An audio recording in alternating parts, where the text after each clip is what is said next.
நீங்கள் பார்த்து கொண்டிருப்பது உங்கள் ஜாஷ்வா டிவி. சகல ஜனங்களுக்கும் நற்செய்தி.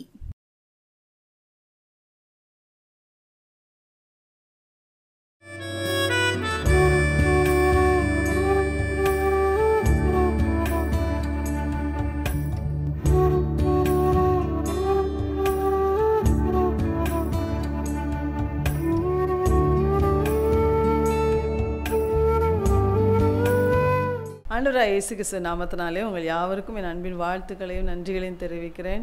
ஜோஷ்வா டிவி மூலமாய் கர்த்தருடைய வார்த்தையை கேட்டுக்கொண்டிருக்கிற அவங்க ஒவ்வொருவரையும் கர்த்தர் தாமே அளவில்லாமல் ஆசீர்வதிப்பாராக. இந்த நாளிலும் கூட தேவன் நம்மோடு பேசும்படியாய் நம் ஆண்டுடைய முகத்தை நோக்கி பார்ப்போம். எங்கள் அன்பின் பரலோக பிதாவே, உம்முடைய அன்பு முகத்தை நோக்கி பார்க்கிறோம். அப்பா, உம்முடைய வசனத்தை கேட்க நாங்கள் வந்திருக்கிறோம்.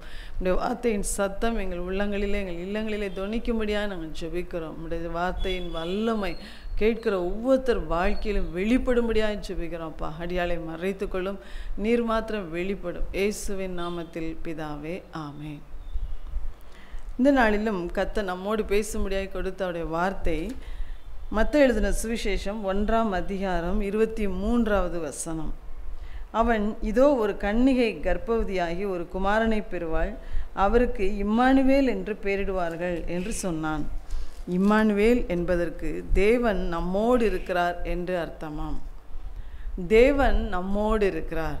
இந்த நாளில் ஆண்டவர் நமக்கு கொடுத்த வார்த்தை, தேவன் நம்மோடு கூட இருக்கிறார். ரொம்ப ஒரு அருமையான வாக்குத்தத்தம். ஆண்டவராக இயேசு பிறக்கும்போது தான் தேவ தூதனால் மரியாளுக்கு இந்த வார்த்தை சொல்லப்பட்டது. இயேசுவின் பெயர், இன்னொரு பெயர் இம்மானுவேல். இம்மானுவேல் என்றால் தேவன் நம்மோடு இருக்கிறார் என்ற அர்த்தம். அப்போ யாருடைய உள்ளத்திலெல்லாம் இயேசு இரட்சகராய் பிறந்திருக்கிறாரோ, யாருடைய உள்ளத்திலெல்லாம் இயேசுவை நீங்கள் இரட்சகராய் ஏற்றுக்கொண்டிருக்கிறீர்களோ, அவர்கள் ஒவ்வொருவரோடும் கூட தேவன் கூட இருக்கிறார் என்று சொல்லி அந்த வசனம் சொல்லுகிறது. நீங்கள் இயேசு உங்கள் உள்ளத்தில் பிறந்து விட்டால், இயேசுவை உங்கள் உள்ளத்தில் நீங்கள் இரட்சகராக ஏற்றுக்கொண்டு விட்டால், உங்கள் கூட வானத்தையும் பூமியும் படைத்த தேவன் கூட இருக்கிறார். அதுதான் ஆண்டவருடைய வசனம் சொல்லுகிறது. அப்போ வானத்தையும் பூமியும் படைத்த தேவன் நம்ம உள்ளத்தில் வாசம் பண்ணுகிறார் என்றால், அவர் நம்ம கூட இருந்து நம்மை நடத்த போகிறார் என்ற அர்த்தம். ஹல்லேலூயா. அப்போ ஆண்டவர் சொல்கிறார், தேவன் நம்மோடு கூட இருக்கிறார். ஆண்டவர் சர்வத்தையும் படைத்த தேவன் நம்ம கூட இருக்கிறேன் என்று சொல்கிறாரே, அப்போ அதற்கு ஒரு முக்கியமான நோக்கங்களும் தேவனுடைய திட்டங்களும் இல்லாமல் ஆண்டு நம்ம கூட இருக்க மாட்டார் இல்லையா?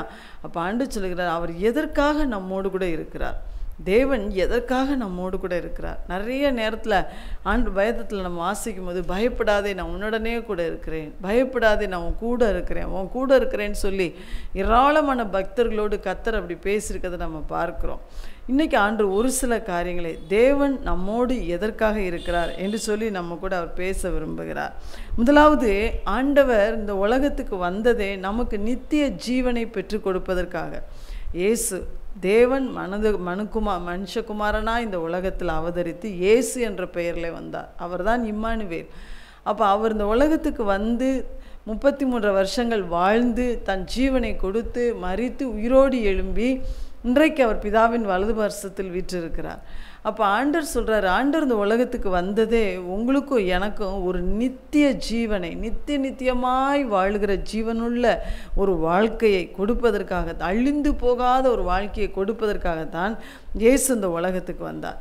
அப்போ ஆண்டவர் நம்ம கூட எதற்காக இருக்கிறார் என்றால், அவரை விசுவாசித்து அவரை ஏற்றுக்கொண்ட ஒவ்வொரு பிள்ளைகளையும் ஒவ்வொரு நாளும் நித்தியத்தின் பாதையிலே நடத்தி, நித்தியத்தின் பாதை, இந்த உலக பிரகாரமான பாதை அல்ல, நித்தியத்தின் பாதையில் நம்மை நடத்தி அவர் கொடுக்க போகிற அந்த நித்திய ஜீவனை பெற்றுக்கொள்ளும் நாள் வரைக்கும் நம்ம கூட இருந்து அந்த நித்திய ஜீவனுக்குள், அந்த நித்திய ராஜ்யத்துக்குள் நாம் பிரவேசிக்க மட்டும் நம்ம கூட இருந்து நடத்துவதற்காக அவர் நம்ம கூட இருக்கிறார். ஹல்லேலூயா. அப்போ நித்தியத்தின் பாதை என்று சொல்லும்போது நீதியின் பாதை. ஆண்டவருடைய பாதை என்பது நீதியின் பாதை. வசனம் சொல்லுகிறது, நீதியின் பாதையில் ஜீவன் உண்டு, அந்த பாதையில் மரணம் இல்லை. அப்போ நீதியின் பாதையிலே, நித்தியத்தின் பாதையிலே நம்ம கூட இருந்து தேவன் நம்மை நடத்தும் போது முடிவில் நமக்கு கிடைப்பது என்னதுன்னா நித்திய ஜீவன். நித்திய மரணம் அல்ல, நித்திய ஜீவன் நமக்கு கிடைக்கிறது. அப்போ ஆண்டவர் சொல்ற, ஏன் ஆண்டவர் நம்ம கூட இருந்தால் தான் நம்மளால் அந்த பாதையில் நடக்க முடியுமா? ஆமாம், கட்டாயம். ஆண்டவர் நம்ம கூட இருந்தால் தான் அந்த பாதையில் நம்மால் நடக்க முடியும். ஏன் அப்படின்னா மத்தேயு 7ஆம் அதிகாரத்தில் 13ஆம் வசனத்திலையும் 14ஆம் வசனத்திலையும் ஆண்டவர் சொல்லுகிறார், இடுக்கமான வாசல் வழியாய் உட்பிரவேசியுங்கள், கேட்டுக்கு போகிற வாசல் விரிவும் வழி விசாலமாய் இருக்கிறது, அதன் வழியாய் பிரவேசிக்கிறவர்கள் அநேகர், ஜீவனுக்கு போகிற வாசல் இடுக்கமும் வழி நெருக்கமாய் இருக்கிறது, அதை கண்டுபிடிக்கிறவர்கள் சிலர். ஆண்டவர் சொல்றாரு, இடுக்கமான வாசல் வழியாய் பிரவேசியுங்கள். அப்போ நித்தியத்தின் பாதை, நீதியின் பாதை, அந்த ஜீவனுக்கு போகிற பாதையானது அது இடுக்கமான ஒரு வாசல் நிறைந்தது. ஒரு இடுக்கமான வாசலுக்குள்ளே தான் நம்ம பிரவேசிக்கணும் அப்படின்னு சொல்கிறார். இன்னும் அதில் சொல்லப்பட்டிருக்குது, ஜீவனுக்கு போகிற வாசல் இடுக்கமும் வழி நெருக்கமாக இருக்கிறது.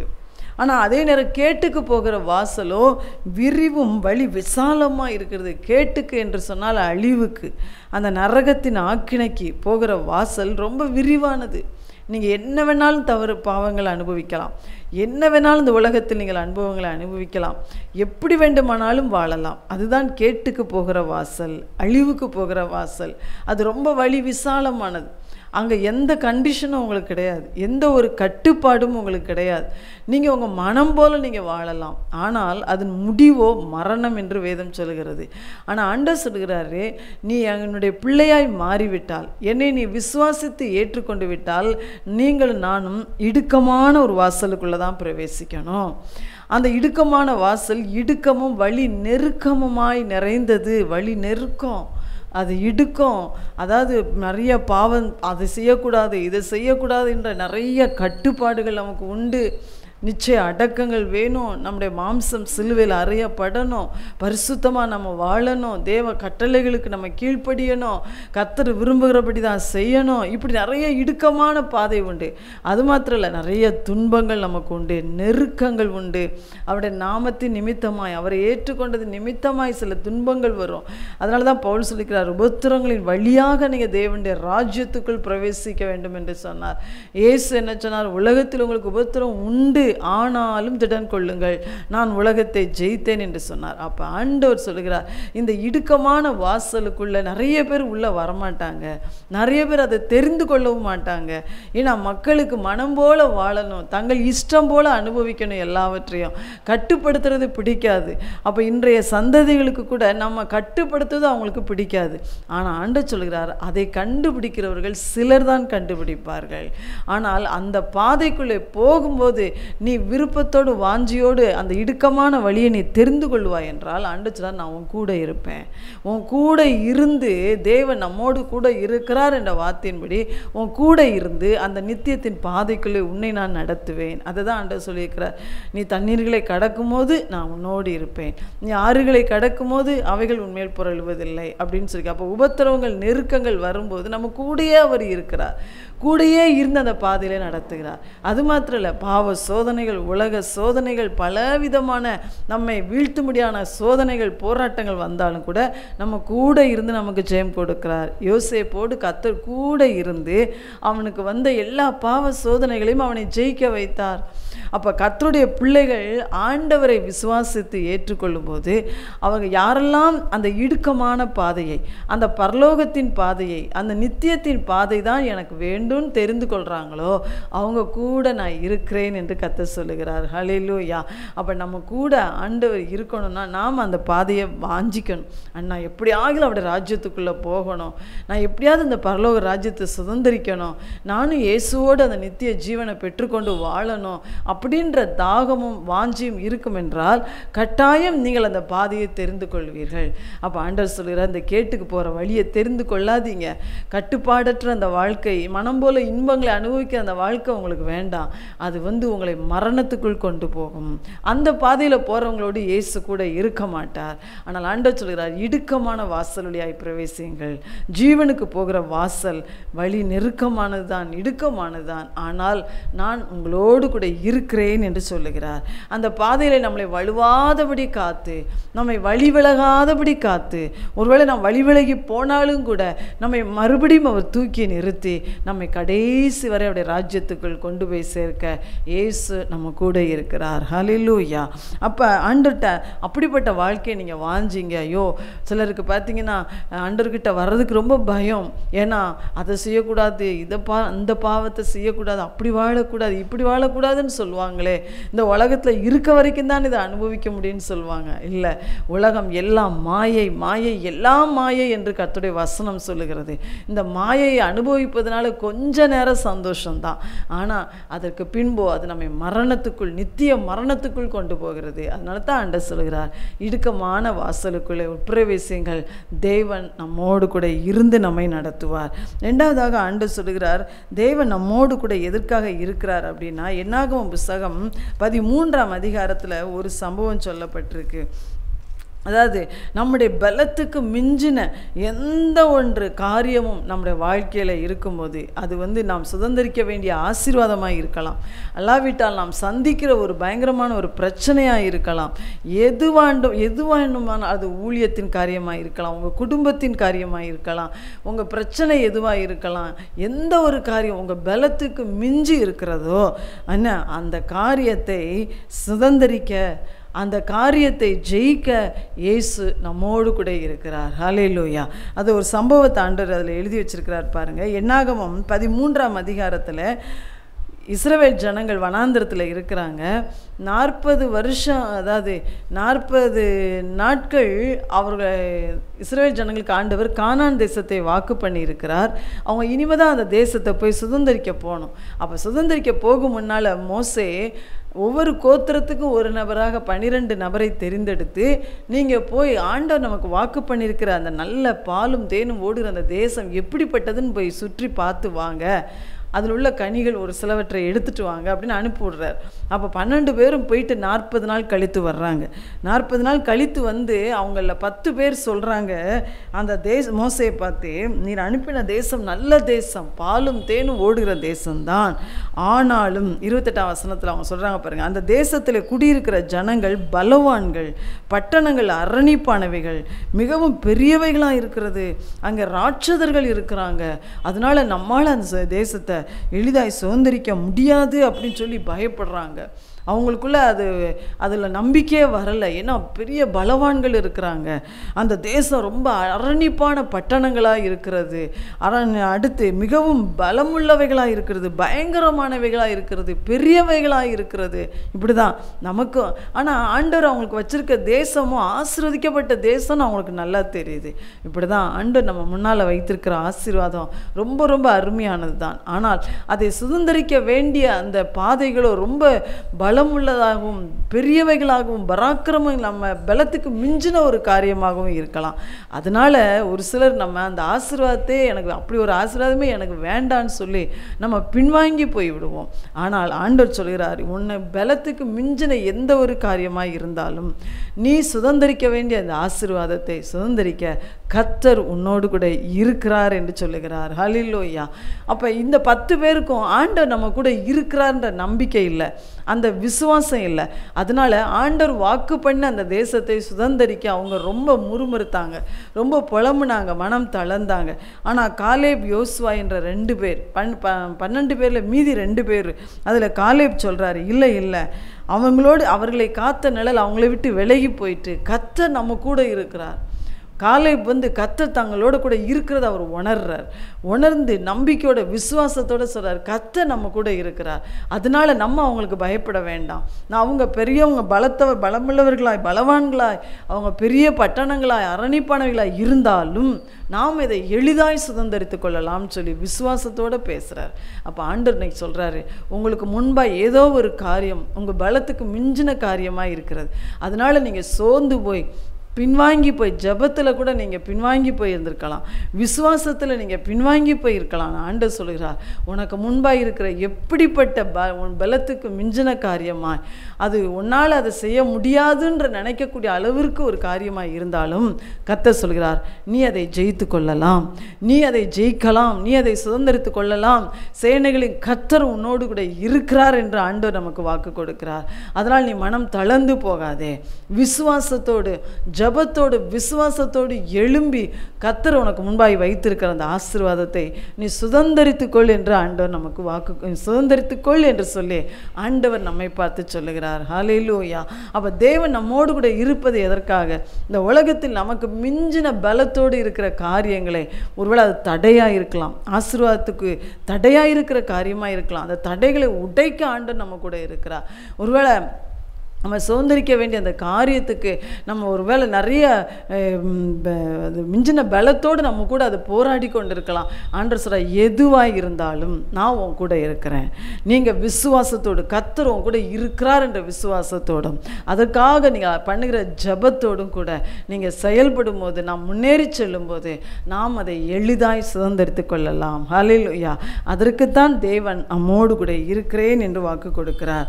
அடுத்த ஆண்டு சொல்றாரு, எரேமியாவின் புஸ்தகம் 15ஆம் அதிகாரம் 20ஆம் வசனம். எரேமியா ஒரு தீர்க்கதரிசி, இஸ்ரவேல் ஜனங்களுக்கு ஆண்டுடைய வார்த்தையை சொல்ல தேவனால் அழைக்கப்பட்டவர். அவர் ஆண்டுடைய வார்த்தையை சொல்ல சொல்ல சொல்ல அந்த ஜனங்கள், அவர்கள், அந்த யூத ஜனங்கள், இஸ்ரவேல் ஜனங்கள் அவரை வெறுத்தார்கள், அவரை நிந்தித்தார்கள், அவரை எப்படியாகிலும் கொன்றுவிட வேண்டும் என்று நினைத்தார்கள். ராஜாக்கள் கூட செயல்பட்டாங்க அப்படி. அப்போ அவருடைய நிந்தை அவரை அதிகமாய் துன்பப்படுத்தினார்கள், உளையான சேற்றுக்குள்ளே அவரை அமிழ்த்தினார்கள், காவலர்களை அடைத்து வைத்தார்கள், அவரை அடித்தார்கள், துன்பப்படுத்தினார்கள். அப்படி ஒரு சூழ்நிலையில் எரேமியா ரொம்ப மனம் சலித்து போய் ஆண்டவரிடத்தில் அவர் புலம்பிக் கொண்டிருக்கும் போது தான் ஆண்டவர் சொல்லுகிறார், அந்த 20ஆம் வசனத்தில் சொல்றாரு, உன்னை இந்த ஜனத்துக்கு எதிரே அரணான வெண்கல அலங்கமாக்குவேன், அவர்கள் உனக்கு விரோதமாக யுத்தம் பண்ணுவார்கள், ஆனாலும் உன்னை மேற்கொள்ள மாட்டார்கள், உன்னை ரட்சிப்பதற்காகவும் உன்னை தப்புவிப்பதற்காகவும் நான் உன்னுடனே கூட இருக்கிறேன் என்று கர்த்தர் வாக்கு கொடுத்தார். ஹல்லேலூயா. அவர்கள் உனக்கு விரோதமாக யுத்தம் பண்ணுவாங்க, ஆனால் உன்னை மேற்கொள்ள மாட்டார்கள். அருமையான கர்த்தருடைய பிள்ளைகளை, உங்களுக்கு விரோதமாய் மனிதர்கள் யுத்தம் பண்ணுகிறாங்களா? ஆண்டவர் சொல்கிறார், நீ பயப்படாத, அதுக்காக நீ மனம் சலித்து போகாத, நீ சோர்ந்து போகாதே, ஏனென்றால் உன்னை ரட்சிப்பதற்காக, உன்னை தப்புவிப்பதற்காக நான் உன்னுடனே கூட இருக்கிறேன் என்று ஆண்டவர் வாக்கு கொடுக்கிறார். அப்போ ஆண்டவர் நம்ம கூட இருக்கும்போது சத்துருக்கள் நமக்கு விரோதமாக எவ்வளோ எழும்பி செயல்பட்டாலும், எவ்வளவு நமக்கு விரோதமாக அவங்க யுத்தம் பண்ணினாலும், எவ்வளவு நம்ம அழிந்து போக வேண்டும் என்று அவர்கள் திட்டங்களை தீட்டினாலும் அது ஒன்று கூட வாய்க்காது. ஏனென்றால் கர்த்தர் நம்மோடு கூட இருக்கிறார். அப்போ ஆண்டவர் சொல்கிறார், நீங்கள் இருக்கிற இந்த இப்படி ஒரு சூழ்நிலை நீங்கள் இருப்பீங்கன்னா நீங்கள் மனம் தளர்ந்து போகாதீங்க, சோர்ந்து போகாதீங்க, பயப்படாதீங்க, புலம்பிக் கொண்டு ஆண்டவர்கிட்ட, என்ன ஆண்டவரே என்னை இப்படி நடத்திட்டீங்களே, எனக்கு இப்படி ஆயிடுச்சே. எரேமியா அப்படித்தான் புலம்புனார். ஆண்டவர் அதுலேருந்து நீ மனம் திரும்பு அப்படின்னு சொன்னார். இப்படி புலம்பாத, மனம் திரும்புன்னு சொன்னார் ஆண்டவர். உன்னை ரட்சிப்பதற்காக எப்படி ஒரு சூழ்நிலை வந்தால் நான் உன்னை பாதுகாப்பேன், நான் உன்னை ரட்சிப்பேன், நான் உன்னை விடுவிப்பேன், நான் உன்னை மீட்டுக் கொள்வேன், பாதுகாத்து கொள்வேன், தப்புவித்துக் கொள்வேன் என்று வாக்கு கொடுத்தார். அப்படியே எரேமியாவை அவர் கடைசி வரை நடத்தினார். அந்த ஜனங்கள்லாம் சிறைப்பட்டு போனாங்க, அவரை அடித்தவங்க, துன்பப்படுத்தினவங்களாம் அழிஞ்சு போனாங்க. ஆனால் எரேமியாவை கர்த்தர் கடைசி வரை பாதுகாத்தார்.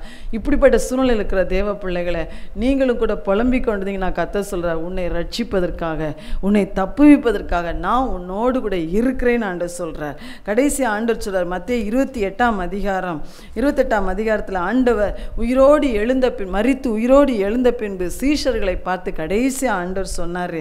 அவங்கள பார்த்து மத்தேயு 28ஆம் அதிகாரம் 18ஆம் வசனத்துலேருந்து 20ஆம் வசனத்துலேருந்து வசனம் வரைக்கும் ஆண்டவர் சொல்றார், வானத்திலும் பூமியிலும் சகல அதிகாரம் எனக்கு கொடுக்கப்பட்டிருக்கிறது, ஆகையால் நீங்கள் புறப்பட்டு போங்க, சகல ஜாதிகளையும் சீஷராக்குங்க, பிதா குமாரன் பரிசுத்தாவி நாமத்தினாலே ஜனங்களுக்கு அவங்களுக்கு கர்த்தரை தேடி வந்த மக்களுக்கு ஞானஸ்நானம் கொடுங்க. அடுத்து நான் உங்களுக்கு கட்டளையிட்ட யாவையும் அவர்கள் கை கொள்ளும்படி அவர்களுக்கு உபதேசம் பண்ணுங்கள் அப்படின்னு சொல்லிட்டு, இதோ உலகத்தின் முடிவு பரியந்தம் சகல நாட்களில் நான் உங்களுடனே கூட இருக்கிறேன் என்று கர்த்தர் சொன்னார். ஹல்லேலூயா. ஆண்டவரை ஏற்றுக்கொண்டு அவரை தேடுகிற ஒவ்வொரு பிள்ளைகளுக்கும் ஆண்டவர் இந்த கட்டளையை கொடுக்கிறார். அவருடைய சீஷர்களாய் அவரை பின்பற்றி வருகிற, அவர் எனக்கு வேண்டும் என்று சொல்லி இயேசுவின் வழியிலே பின்பற்றி வருகிற அவருடைய சீஷர்கள் ஒவ்வொருவருக்கும் ஆண்டவர் இந்த கட்டளையை கொடுக்கிறார். அவர் என்ன சொல்றாரு? நீங்க புறப்பட்டு போங்க, என் வார்த்தையை சுவிசேஷத்தை அறிவிக்க நீங்க புறப்பட்டு போங்க. என் வார்த்தைகளை கேட்கிற பிள்ளைகளை சீஷர்களாய் மாற்றுங்க. அது மாத்திரம் இல்லை, அவங்களுக்கு பிதா குமாரன் பரிசுத்தாவின் நாமத்தினாலே ஞானஸ்நானம் கொடுங்கள்.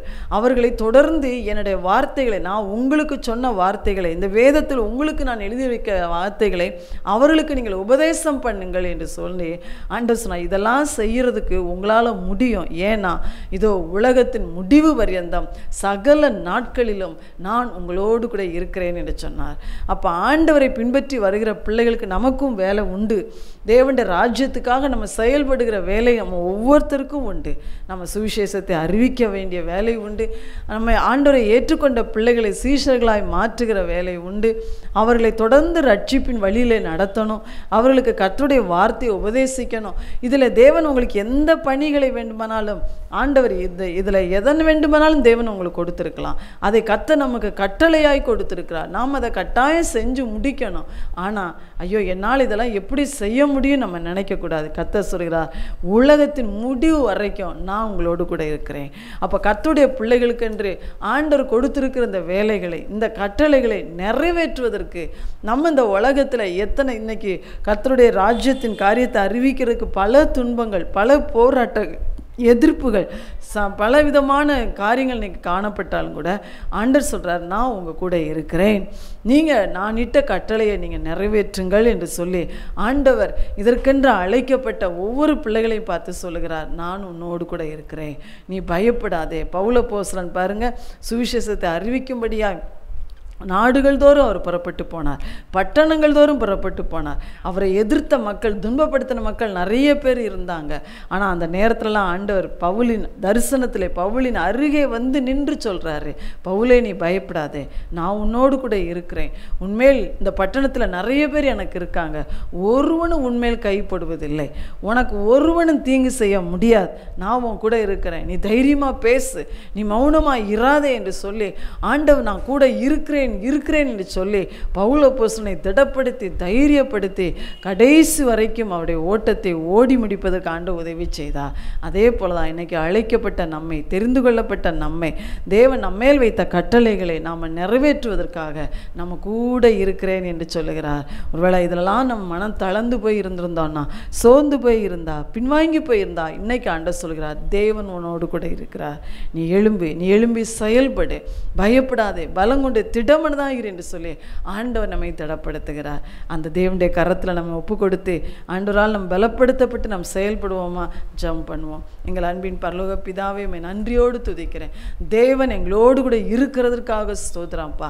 இந்த வார்த்தையை கேட்கிற ஒவ்வொருவரோடு நீ கூட இருந்து நித்திய ராஜ்யத்தின் பாதையில் ஒவ்வொரு நாளும் நடத்துவீராக. ஆண்டவரே, அவர்களுக்கு வருகிற துன்பங்கள், போராட்டங்களில் அவர்களை ரட்சிப்பவராய், தப்புவிப்பராய் உங்களோடு கூட இருந்து நீர் வெளி ஆண்டவரை செயல்படும்படியாய் நாங்கள் ஜெபிக்கிறோம் ஏசப்பா. அது மாத்திரம் அல்ல சுவாமி, பலத்துக்கு மிஞ்சின காரியங்கள் எது இருந்தாலும் அதுலேயும் ஜெயம் எடுப்பதற்கு உங்களுடைய பிள்ளைகளோடு கூட இருந்து நீ ஜெயம் கொடுக்கும்படியாக ஜெபிக்கிறேன். நீர் எங்களுக்கு இட்ட கட்டளைகளை நாங்கள் ஒவ்வொருவரும் நிறைவேற்ற எங்கள் கூட இருந்து எங்களை நடத்துங்கப்பா. நீர் அப்படி செய்வதற்காக ஸ்தோத்திரம். இயேசுவின் நாமத்தில் பிதாவே, ஆமென்.